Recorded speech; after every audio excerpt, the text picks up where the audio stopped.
Morning students, today we are going to start with the poem Wind. Originally it is a Tamil poem by Subramanya Bharati which is later translated into English by A.K. Ramanujan. Wind, is a natural phenomenon, and in this poem the power of the wind has been described.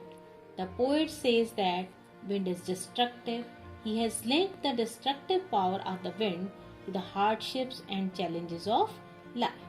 The poet says that the weak people cannot face the challenges and hardships of life and break down, but the strong people overcome the adversities and emerge out strong. The poem gives an important message that we should be mentally tough and physically strong in order to survive the hardships of life. We must make these destructive forces our friends, and with our strength and strong determination and willpower, we will emerge out as strong people. So, let us start this poem.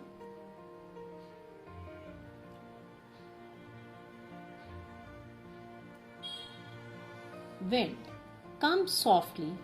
Don't break the shutters of the windows. Don't scatter the papers. Don't throw down the books on the shelf. There, look what you did. You threw them all down. You tore the pages of the books. You brought rain again. You are very clever at poking fun at the weaklings. Poking fun means making fun of something, and weakling means a person who is weak, who is not strong. Here, the poet is talking to the wind. He asks the wind to come softly. So he is saying that the wind should not be very strong and loud, it should be soft and subtle.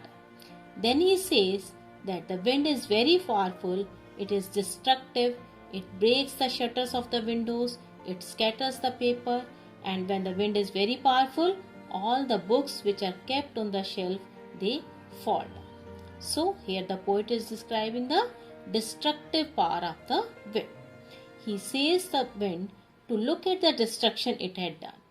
Whenever there is strong wind, all the things that are weak, like small plants, tiny children, weak buildings, weak things, weak door, etc., they all get scared and they can even fall and get hurt. We can say that initial part of the poem, the poet is referring to the wind as a young child. So he is saying that it should come softly like a small child. And in the later part, it is emerged as a young boy or girl who is full of energy, violence and destruction. So let us see in this poem there is no rhyme scheme. The whole poem is written in a free verse. No word is rhyming with the other one. And the poetic devices used in this stanza are: first is anaphora. Anaphora, as I have already told you in the first poem, that it is a poetic device when 2 or 3 lines they start with the same word to emphasize the fact. Like in second, third and fourth line, we see that it is starting with don't, and in this 6th, 7th and 8th line, it is starting with you.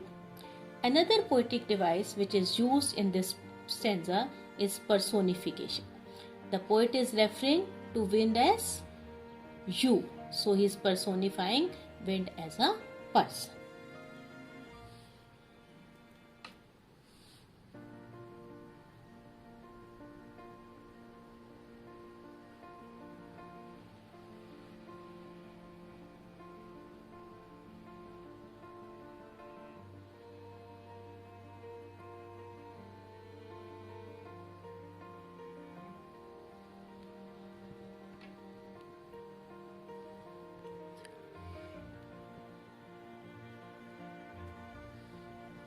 Frail crumbling houses, crumbling doors, crumbling rafters, crumbling wood, crumbling bodies, crumbling lives, crumbling hearts. Crumbling means falling or to cause something to break. And frail means weak. Rafter means sloping beam which support the roof of the building. Now, frail crumbling houses, crumbling doors. Here the word crumbling is repeated here again and again. So, which poetic device is being used? Repetition. Crumbling houses, crumbling doors, crumbling rafters, crumbling wood, crumbling bodies. So, poetic device used here is repetition.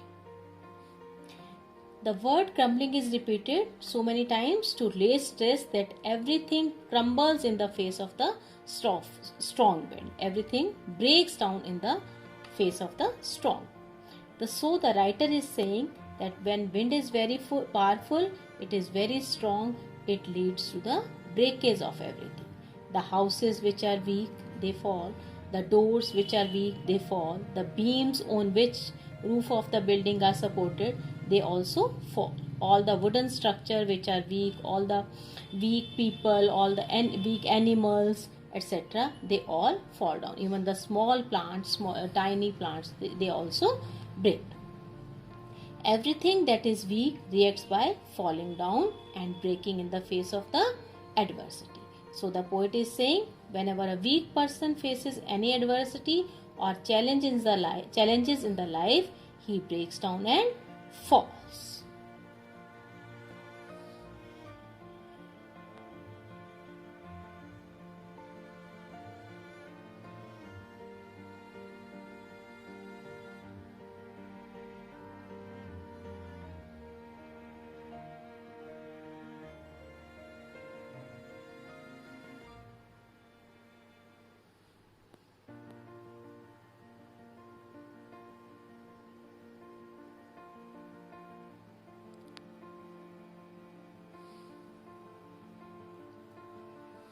The wind god winnows and crushes them.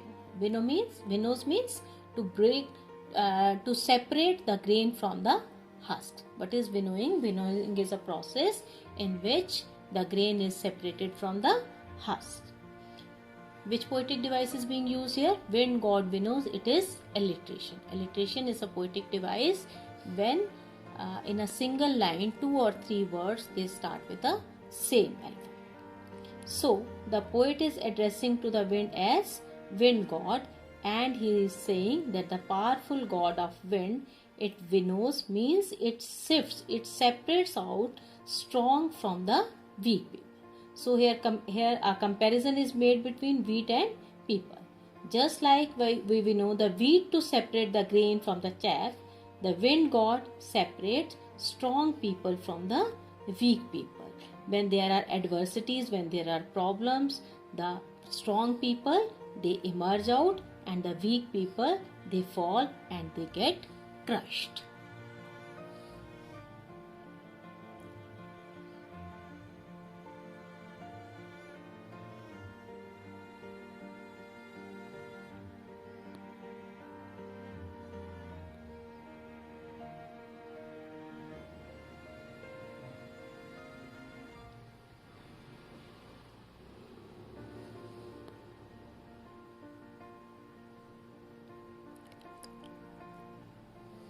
He won't do what you tell him, so come, let's build strong homes, let's join the doors firmly, practice to firm the body, make the heart steadfast.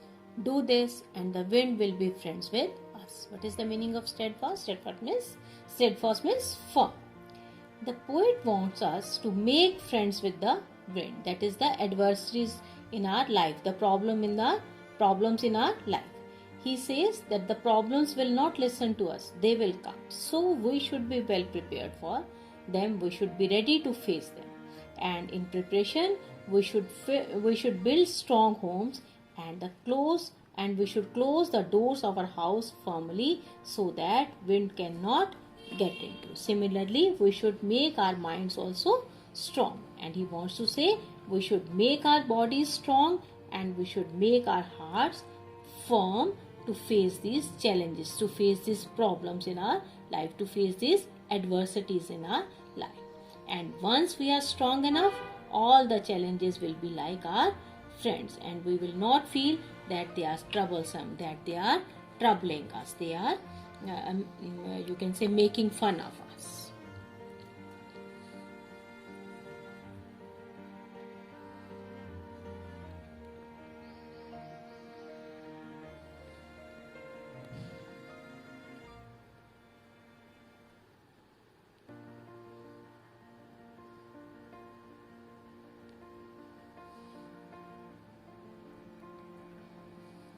the wind blows out weak fires, he makes strong fires roar and flourish. His friendship is good, we praise him every day. Flourish means grow. The poet says that he's comparing the wind to God, and he says wind is God and we praise wind every day. He adds that everything that is weak, it gets finished off in the face of strong wind, and all the things that are strong, they will flourish, they will grow, they will become stronger. He says even the weak fires, they blows out in face of wind, but the strong fires, they emerge as more strong, they emerge as stronger, they roar, they flourish. He's giving us an important message that we should not feel bad that we are facing so many challenges and adversities in our life.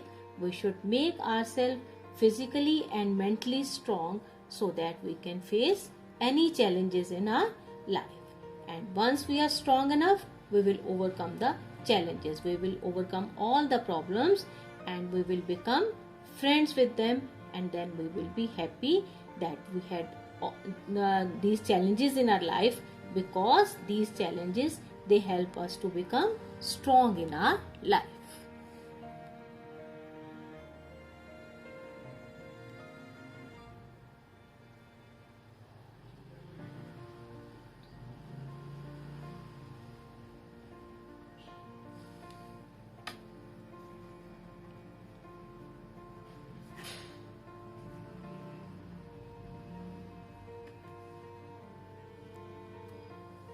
So let's have a look at the literary devices in the poem. First is rhyme scheme. As I already told you that the poem is in the free verse. There is no rhyme scheme in the poem. The literary devices, first is anaphora. In line 2, 3 and 4, it begins with don't. Line 6, 7 and 8 begin with you. And in these lines, the first word is repeated again and again to put emphasis on it. Second poetic device is personification. Here the wind has been personified.